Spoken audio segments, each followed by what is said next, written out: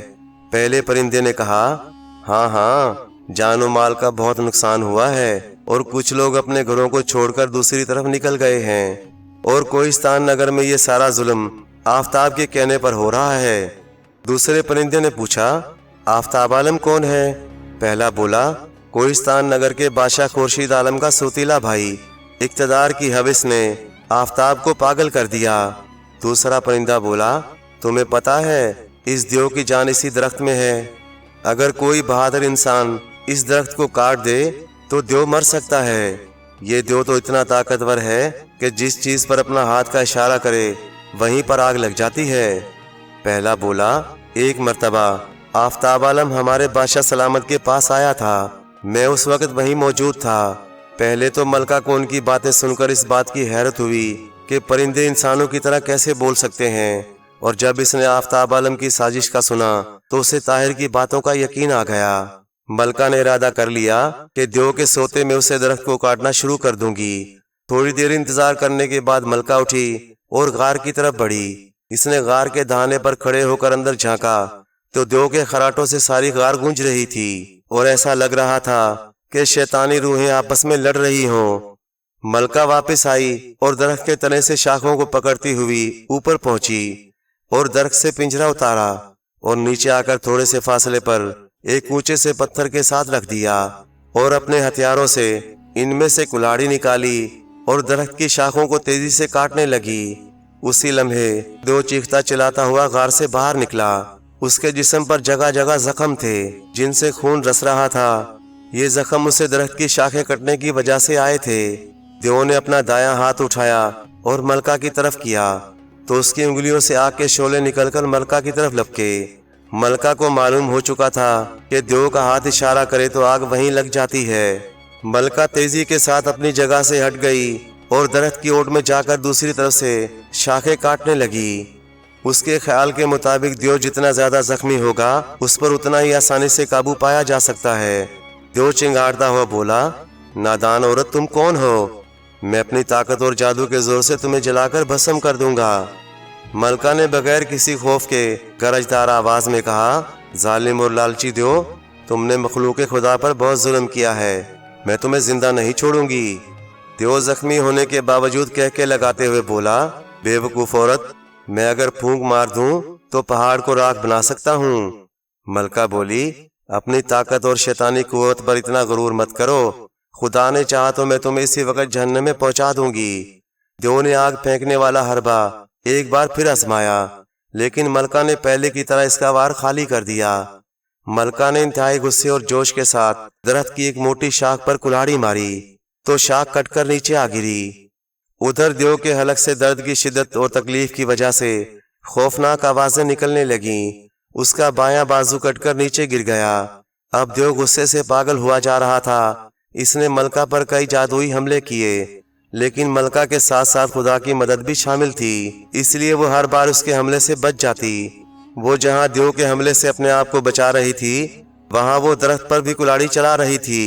ادھر دیو کی چیخیں بلند ہو رہی تھیں، ادھر ملکہ درخت پر بار بار وار کر رہی تھی، اور پھر تھوڑی دیر میں دیو زخموں سے چور ہو کر لڑکھڑایا اور گر پڑا۔ ملکہ تیزی سے آگے بڑھی اور دیو کی گردن پر وار کیا، لیکن وہ یہ دیکھ کر حیران رہ گئی اس کے وار کا دیو پر کوئی اثر نہ ہوا۔ اس لیے ملکہ یہ جان گئی کہ درخت کو تنے سے کاٹ کر ہی اس کا خاتمہ کیا جا سکتا ہے، اور اس نے درخت کے تنے پر جلدی جلدی کلاڑی چلانا شروع کر دی۔ درخت کاٹتے کاٹتے اس کے بازو شل ہو گئے، لیکن وہ اپنے مقصد کے لیے جان بھی قربان کر سکتی تھی، اس لیے اس نے رکے بغیر درخت کو کاٹنا شروع کر دیا۔ دیو کی چیخوں سے سارا ماحول گونج رہا تھا۔ آخر کار ملکہ نے درخت کا تنا اتنا کاٹ لیا کہ اس نے دھکا دے کر اسے گرا دیا۔ درخت کے گرتے ہی دیو تڑپنے لگا، اور پھر کچھ دیر بعد وہ ٹھنڈا ہو گیا۔ اس کے مرتے ہی ہر طرف آندھی چلی، اور جب آندھی تھمی تو درخت کی جگہ چٹیل پہاڑ تھا۔ پنجرا اور پرندے غائب تھے، ان کی جگہ دو خوبصورت آدمی کھڑے تھے جنہوں نے شاہی لباس پہنے ہوئے تھے۔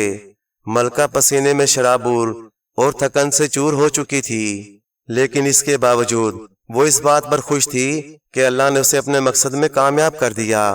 وہ دونوں آدمی ملکہ جہاں زیب کی طرف بڑھے، انہوں نے کہا، اے بہادر اور نیک دل خاتون، آپ کا بہت بہت شکریہ، آپ نے ہمیں ایک ظالم جادوگر کی قید سے رہائی دلائی۔ ملکہ بولی، دوسروں کی مدد کرنا انسان کا اخلاقی فرض ہے۔ تم لوگ یہ بتاؤ، تمہیں اس دیو نے قید کیوں کر رکھا تھا؟ ایک آدمی بولا، دیو چاہتا تھا کہ ہم ایک شخص آفتاب جو کوہستان کا غدار ہے اس کے سلسلے میں اس کی مدد کریں، لیکن ہم اپنے بادشاہ فیروز کی منشا کے مطابق اس کا یہ کام نہیں کر سکتے تھے۔ یہ سن کر ملکہ نے کہا، تمہارا بادشاہ بہت اچھا انسان ہے، بتاؤ کہ بادشاہ فیروز نے کوہستان کی ملکہ کے نام کیا پیغام بھیجا ہے؟ میں ہی کوہستان نگر کی ملکہ جہاں زیب ہوں۔ یہ سن کر دونوں نے جھک کر ادب سے سلام کیا اور بولے، ملکہ عالیہ، وہ پیغام یہ تھا کہ آپ کے ملک کا ایک آدمی جس کا نام آفتاب تھا، شاید وہ آپ کا رشتہ دار ہو، وہ آپ کے خلاف سازش کر رہا ہے۔ ملکہ نے ان کا شکریہ ادا کیا اور بولی، تم جب اپنے ملک واپس جاؤ گے تو اپنے بادشاہ فیروز کو میری طرف سے شکریہ ادا کرنا۔ جب وہ روانہ ہونے لگے تو ملکہ نے انہیں سچے موتیوں کے ایک ہار اور سونے کی ہیرا جڑی انگوٹھی انعام میں دی۔ ملکہ بولی، اب آپ لوگ اپنے ملک پر روانہ ہو جاؤ۔ ان میں سے ایک نے کہا، ملکہ عالیہ، ہمارے پاس 2 گھوڑے ہیں، دیو کے جادو سے پتھر کے بن گئے تھے، اب اس کا جادو ختم ہو گیا، ہمیں یقین ہے گھوڑے بھی صحیح حالت میں آ گئے ہوں گے۔ آپ کو لمبا سفر کرنا ہے، اس لیے ان میں سے ایک گھوڑا آپ لے لیں اور ایک گھوڑے پر ہم دونوں چلے جائیں گے۔ نیک دل ملکہ بولی، آپ دونوں کا بہت بہت شکریہ، میں یہ گھوڑا جلدی بہارستان واپس بھجوا دوں گی۔ وہ دونوں روانہ ہوئے تو ملکہ نے بھی گھوڑے کا رخ کوہستان نگر کی جانب کر دیا۔ ابھی ملکہ نے کچھ ہی سفر طے کیا تھا کہ اسے سامنے آفتاب عالم اور اس کے ساتھ ہی ایک اور آدمی کو آتے دیکھا۔ ملکہ نے اندازہ لگا لیا کہ جو آفتاب عالم کے ساتھ ہے یقیناً اس کا دوست جلال ہوگا، جس کا ذکر طاہر نے بھی کیا تھا۔ اچانک آفتاب عالم کی نظر ملکہ پر پڑی۔ آفتاب عالم ملکہ کو دیکھتے ہی چونک گیا اور جلال کو فوراً واپس مڑنے کا کہا۔ وہ بہت زیادہ گھبرا گیا تھا۔ وہ ملکہ کی نظروں سے بچ نکلنے کے لیے واپس مڑے اور تیزی کے ساتھ پہاڑ سے نیچے اترنے لگے۔ اچانک ایک پتھر سے جلال کا پاؤں پھسلا اور لڑکھڑاتے ہوئے پہاڑ سے نیچے جا گرے اور دل خراش چیخوں کے ساتھ بے ہوش ہو گئے۔ ملکہ یہ جانتے ہوئے بھی کہ آفتاب عالم اس کا اور ملک و قوم کا دشمن ہے، پھر بھی ان دونوں کے گرنے کا اسے بہت افسوس ہوا۔ اس نے تیزی سے گھوڑے کو پہاڑ کی اس جانب موڑا جس طرف وہ گرے تھے۔ ملکہ نے دیکھا وہ خاصے زخمی تھے لیکن زندہ تھے۔ ملکہ نے جوں توں کر کے آفتاب اور اس کے ساتھی کو گھوڑے پر ڈالا اور گھوڑے کی باگی تھام کر پیدل کوہستان نگر کی طرف روانہ ہو گئی۔ وہ جلدی سے جلدی محل میں پہنچنا چاہتی تھی تاکہ ان دونوں کا فوراً علاج معالجہ ہو سکے۔ کئی دن تک شاہی حکیم ان کی دیکھ بھال کرتے رہے۔ اسی دوران معلوم ہوا کہ آفتاب عالم کی ٹانگ کچھ اس طرح سے ٹوٹ چکی تھی کہ وہ ٹھیک نہیں ہو سکتی تھی۔ یہ شاید اسے قدرت کی طرف سے اس بات کی سزا ملی تھی جو اس نے کوہستان نگر کی عوام پر ظلم ڈھائے تھے، اور اس کا ساتھی اپنے ایک بازو سے ہاتھ دھو بیٹھا۔ ملکہ اگر ان دونوں کو اٹھا کر نہ لاتی تو شاید اب وہ زندہ بھی نہ ہوتے۔ آفتاب عالم بہت پچھتا رہا تھا اور دل ہی دل میں شرمندہ تھا۔ نیک دل ملکہ نے اس کی تمام غلطیاں معاف کر دیں اور آفتاب عالم کے بیٹے وجاہت عالم سے اپنی بیٹی معروق کی منگنی کر دی۔ جب آفتاب عالم نے یہ سوچا کہ ملکہ کے بعد اس کا بیٹا اس ملک کا حاکم بنے گا تو اس کی شرمندگی میں مزید اضافہ ہو گیا۔ وہ ملکہ کے احسانات کا بدلہ کسی طرح بھی نہیں چکا سکتا تھا جو اس نے لوگوں کو دکھ پہنچائے تھے۔ خدا سے اس کی معافی کے لیے اس نے دنیا کے تمام دھندے چھوڑ کر اللہ اللہ شروع کر دیا۔ شہزادی معروق اور وجاہت عالم بڑے ہوئے تو ان دونوں کی شادی بڑے دھوم دھام سے ہوئی۔ پورا 1 مہینہ سارے ملک میں جشن منایا گیا۔ شہزادہ وجاہت عالم بہت ذہین، بہادر اور اچھا نوجوان تھا، اس لیے شادی کے روز نیک دل ملکہ نے سب کے سامنے اپنی حکومت شہزادہ وجاہت کے حوالے کر دی، اور اس طرح وہ تمام لوگ ہنسی خوشی رہنے لگے۔ پیارے دوستو، کہانی اچھی لگے تو لائک کریں، چینل کو سبسکرائب کر دیں، اور مزید اسی طرح کی قصے کہانیاں دیکھنے اور سننے کے لیے دیکھتے رہیں جی این اسٹوری ٹی وی۔ شکریہ۔